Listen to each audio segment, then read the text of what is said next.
안녕하십니까. 조간신문의 주요 기사를 딱딱 풀어서 해석해드리는 조간 딱풀 9월 28일 월요일에 인사드립니다. 주제 넘게 설레발 치지 마라. 삶은 소대가리, 겁먹은 개. 문재인 대통령이 김정은과 김여정에게서 들었던 이야기입니다. 그리고 말로만 그러는 것이 아니고 6월에 북한이 대적관계, 한국을 적으로 다시 선언을 하면서 개성에 있는 남북공동연락사무소를 폭파시켰죠. 폭파시키고 군사 도발을 하겠다고 위협까지 했습니다. 김여정이 위협하고 오빠인 김정은이 만류하면서 보류시키는 그런 모습을 보였습니다. 얼음장을 놓은 것이죠. 한국을 향해서. 자, 그 상황에서 이번에는 대한민국 국민이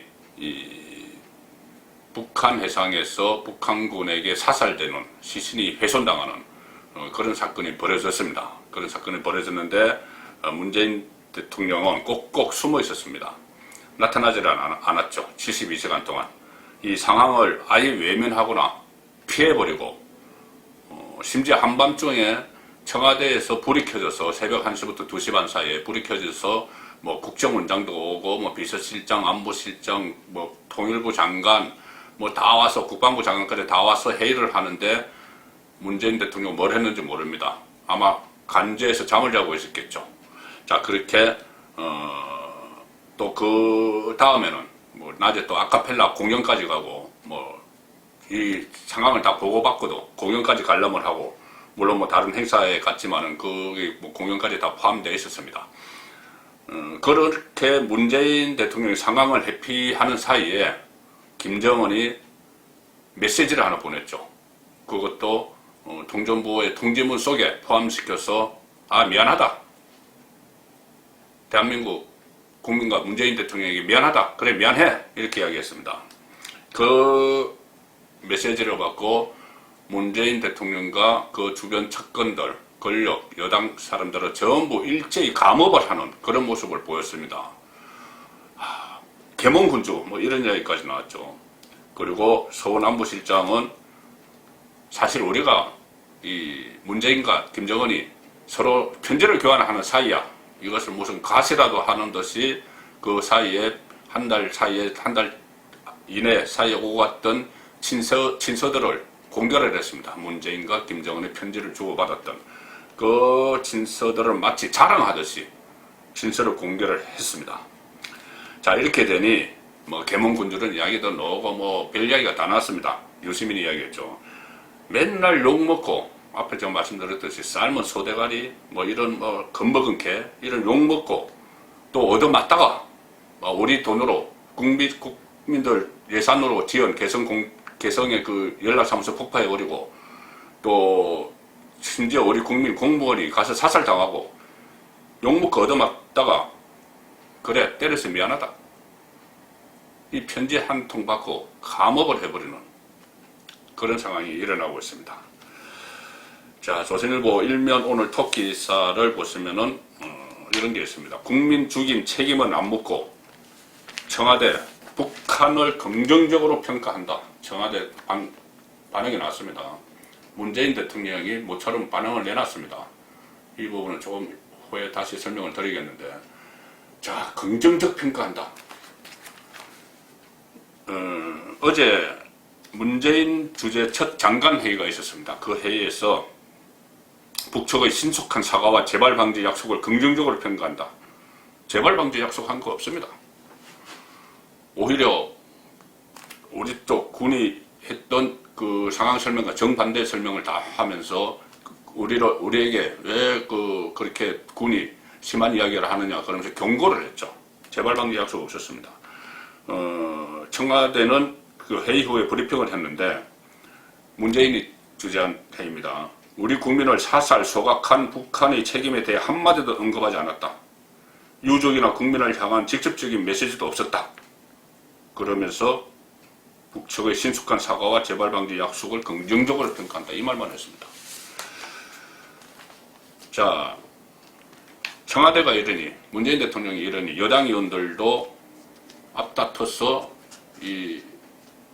여기에 또 감업을 하는 그런 모습을 보이고 있습니다. 처음에 대북 규탄 결의안을 내자고 여당이 먼저, 민주당이 먼저 국민의힘 쪽에 이야기했죠. 근데 그것을 유보를 합니다. 유보를 하고 또 야당이 요구하는 긴급 현안 질의도 안 된다. 이렇게 이야기합니다. 긴급 현안 질의라는 것은 이런 사태가 발생을 했을 때 국회 본회의를 열어서 장관들 불러놓고 총리 불러놓고 따지는 겁니다. 그 당연히 그 절차를 거쳐야 되는 거죠. 그런데 동아일보 오면 보시면은 대북 규탄 결의안 유보 긴급 현안 질의도 정쟁 안 된다 거부 이렇게 갑자기 메시지 한 통에 미안하다 이 메시지 한 통에 일제히 뒤로 다 빠져버리는 여당에서 민주당 대북 저자식 논란 민주당은 야당에 먼저 제안했던 국회 차원의 대북 규탄 결의안 채택을 위한 이 원포인트 본회의 무산시켰다. 남북한 공동조사 필요성만 강조하고 있다. 긴급 현안 질의 카드도 민주당은 안 받는 걸로 입장을 선회했다.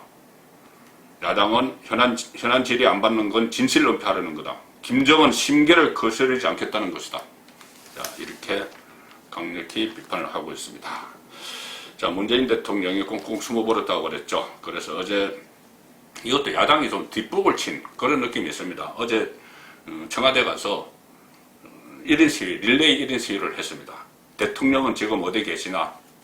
중앙일보 6면 기사입니다. 야당 문 대통령 10시간 총공세. 좀 뒷북친 느낌이 있죠. 어제 청와대 앞에 가서 김종인, 주호영 이 순서대로 쭉 현역 의원들이 각상도 이렇게 1인 릴레이 시위를 했습니다. 대통령 나와라. 어제 대통령 나왔습니다. 이 좀 뒷북을 치셨는데 어쨌든 그 전에 이 사건이 한창 발생을 하고 했을 때 대통령이 사라져버린 거죠. 22일 밤 6시 36분 대통령에게 첫 보고된 뒤에 공식 언급까지 이틀 행적이 뭐냐 논란이 계속되고 있다. 국민의힘은 분초 단위까지 일정을 밝히라. 그래서 청와대 분수대 앞 릴레이 이런 시위를 벌였다. 자, 그런데 야당 시위 때문이 아니고 문재인 대통령이 나타났습니다. 김정은의 메시지를 받고 나타났습니다. 한겨레신문 사면을 보시면은 전면에 나선 문 대통령 진상규명 공조 통해 돌파구 찾기. 자, 문재인 대통령이 갑자기 전면에 나타났습니다. 김정은의 진서가 있었죠. 메시지가 있었죠. 미안하다. 욕하고 때리고 나서 미안하다. 그것을 받고 나타났습니다. 남북 공동조사 요청을 했다. 결국 문재인 대통령이 전면에 나섰다. 이것의 첫 기사입니다. 한겨레신문. 청와대는 27일 어업지도원 총격 사망 사건에 대한 공동조사를 북한에 공식 요청하면서 이 공동조사를 요청하면서 이런 결정이 내려진 회의의 주재자가 문재인 대통령임을 분명히 밝혔다. 굳이 문재인이 낫했다고 밝힌 겁니다.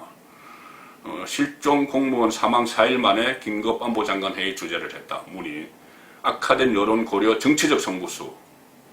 자, 이렇게 문재인 대통령이 나타나면서 나타난 거를 진상규명을 위해서 사살 사건 진상규명을 위해서 남북이 공조를 하자.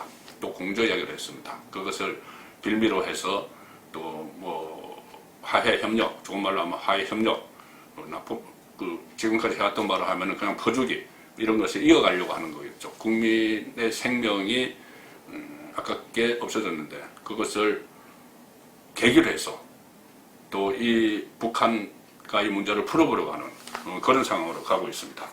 자, 이렇게 감업을 하고 문재인 대통령이 직접 나서서 공동조사를 요청을 하고 있습니다. 북한의 반응은 어떨까요? 계속 미안하다일까요? 아닙니다. 뭐 이렇게 공동조사 이런 건 잘 모르겠고 더 이상 자꾸 우리 쪽에 기웃거리지 마 이런 이야기입니다. 군기잡기 다시 시작을 했습니다. 이틀 만에. 자, 동아일보 일면 톱을 보시면은 NLL 이남 수색에 북한 영해 침범이다. NLL 이남 수색 이겁니다. 아니 우리 군은 그 공무원이 피살된 공무원이 공무원의 뭐 시신을 훼손했다, 불태웠다 이렇게 했는데 북한 쪽에서는 아니다. 우리는 부유물만 태웠고 그 시신을 모르겠다 이렇게 나왔죠. 그러니 또 다시 이것을 찾느라고 시신을 찾느라고 총동원돼서 군경이 총동원돼서 NLL을 수색하고 있습니다. NLL 그 아래쪽을. 자, 이렇게 되니까 우리 군이 공무원 시신 수색 나서자 북한 사가 이틀 만에 적반 하장 위협하고 있다. 이렇게 이야기합니다. 북한 조선중앙통신이 어제 그 보도문을 냈는데 제목이 남조선 당국에 경고한답니다. 남측에서 25일부터 숱한 함정, 기타 선박들을 수색 작전으로 추정되는 행동에 동원시키면서 우리 측 수역을 침범하고 있다. 이 같은 남측의 행동은 우리의 경각심을 유발시키고 또 다른 불미스러운 사건을 예고케 한다. 위협을 다시 합니다. 또 다른 불미스러운 사건. 김정은이 메시지에서 불미스러운 일로 인해서 미안하다 이렇게 얘기했죠. 자, 또 다른 불미스러운 사건을 예고케 한다. 이렇게 위협을 하고 있습니다. 다시 군기 잡기에 나선 셈이죠. 자, 이렇게 문재인 정권은 북한에 굽신하면서 군기를 잡히고 있습니다. 거의 뭐 들었다 놨다 하는 수준이죠. 북한 쪽에서. 그런데 우리 정부는 문재인 정권은 북한에는 그렇게 군기를 잡히고 굽신하면서 국민들에 대해서는 상당히 강경합니다. 국민 편가르기도 막 하고 상대방 국민은 아예 국민으로 취급 안 하는 그런 상황까지 벌어지고 있습니다. 어제 제가 개천절에 드라이버 서류 차량 시위를 하면은 면허를 취소하거나 정지하겠다고 정세균 총리가 움프를 놨다고 말씀을 들었죠. 그것은 너무 과하다 이런 여론도 있습니다. 그 여론이 일단 위헌적인 요소도 있다는 말도 있는데 국민들이 차량을 타고 가면서 좀 경적을 울리고 의사표출을 하려는 것 이것조차도 억제를 하는 국민들을 군기를 잡는 그런 모습을 보이고 있습니다. 조선일보 오늘 신문 보시면은 이렇게 되어 있습니다. 차량 시위 안 된다면은 드라이브 스루 금진도 막아야 되는 거 아니냐. 드라이브 스루 방식으로 시위를 하는 것을 안 된다면은 드라이브 스루 코로나 금진도 막아야 되는 것 아니냐. 이런 논리입니다. 자, 이 전문가들은 출퇴근 때도 늘 밀리는데 시위 차량 면허 취소는 위헌적 발생이다. 뭐 도로교통법에 따라서 그 집시법과 도로교통법에 따르면은 뭐 면허를 정지를 하거나 할 수는 있다고 합니다. 그런데 법률상 그렇게 되어 있는 것이지 이것을 차량이 밀리는 건 출퇴근 때도 다 밀리는 것이고 그런데 이것을 시위 차량이라고 면허 취소하는 것은 위헌적 발생이 있다 이렇게 그 지적을 하고 있고요. 또 차량에서 시위를 하다가 내려서 무슨 뭐 식당에 모인다 이런 이야기를 하는데 지금 대형 식당에 100명 밀집하는 것보다 개별 차량에 모여 있는 게 훨씬 안전하다 이런 이야기입니다. 자, 이렇게 북한에는 굴종하고 국민들은 군기를 잡는 이 문재인 정권인데 야당이 제대로 역할을 하면은 굳이 시민들이 이 위험한 상황에서 광장에 안 나와도 되겠죠. 드라이브 스루 시위도 안 해도 되겠죠. 근데 야당은 지금 우왕좌왕하고 뭘 하는지 모를 정도로 정체성을 잃어가고 있습니다. 오늘 한국경제신문이 정치인 탐구라는 제목으로 김종인을 다뤘습니다. 국민의힘 비대위원장. 제목부터 이렇습니다. 보수의 구원투수인가 트로이의 목마인가. 트로이의 목마라는 것은 뭐 잘 아시죠. 오히려 결과적으로 적군을 안에 불러들인 그래서 무너지는 그런 상황인데 자, 이념 정체성 의심받는 김종인 보수란 딱지가 뭐가 중요한가 이렇게 또 이야기를 합니다. 보수란 딱지가 뭐가 중요한가 그때 보수라는 말 쓰지 말자 자유파라는 말 쓰지 말자 뭐 이런 이야기를 했죠. 자, 그래서 정체성 논란이 일어나고 있는 건데 소신 위에서는 당이 상관없다. 그리고 경제민주화 위해 수차례 당 바꿨다. 여야 오가면서 경제민주화를 위해서인지 본인을 위해서인지 그것은 그 행적을 따져보면 압니다. 그리고 보수 일각에서는 트로이 목마 아닌가 정권 위에 보수같이 져버릴 우려도 이런 기사가 나와 있습니다. 그 아래 기사를 보시면은 김종인은 당내 정치에 무관심하다. 주변에서 본 김종인입니다. 굿 스타트, 배드 피니시. 시작은 좋지만 끝이 항상 안 좋다. 이런 이 주변의 평가도 나옵니다. 항상 시작은 원대하게 하죠. 근데 끝이 좋은 것은 별로 없었습니다. 가장 대표적인 것이 4.15 총선 때 그 총괄선대위원장을 맡았죠. 그 야당의 총괄선대위원장을 맡았는데 결국은 참패를 했습니다. 그러면서 했던 말이 이렇게 준비도 안 된 정당을 지지해달라고 해서 유권자들에게 미안하다. 본인이 선거를 이끌어 놓고 본인은 쏙 빠졌습니다. 그래서 선거 끝난 뒤 늘 안 좋게 결별을 했다. 나를 따르라 독불장군 스타일이다. 자, 이런 평가들이 있다는 겁니다. 그래서 과연 야당이 지금 이 모습, 이 엄중한 상황에서 이 모습 그대로 가는 것이 옳은지, 또 새로운 돌파구를, 종이전당대회 같은 새로운 돌파구를 찾아야 되는 것은 아닌지, 그것을 심각하게 고민해 볼 시점 같습니다. 조간 딱 풀렸습니다.